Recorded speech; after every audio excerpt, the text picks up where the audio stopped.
Cricket team national stadium سے Ireland روانہ ہو گئی۔ قومی ٹیم آئرلینڈ کے خلاف سیریز کے لیے لاہور سے ڈبلن روانہ ہو گئی۔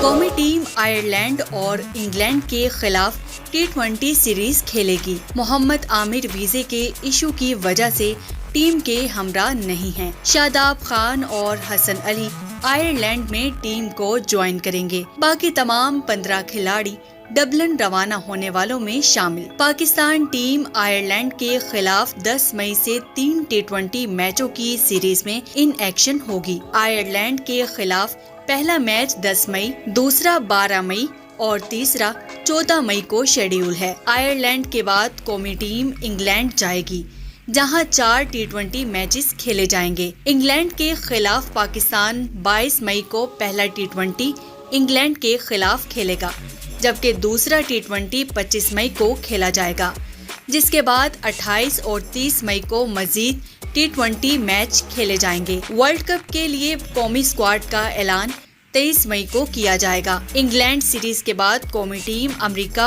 اور ویسٹ انڈیز میں ہونے والے T20 ورلڈ کپ میں شرکت کرے گی۔ ICC T20 ورلڈ کپ 2 جون سے شروع ہو رہا ہے۔ قومی ٹیم نے قذافی اسٹیڈیم میں 3 روزہ ٹریننگ کیمپ کیا۔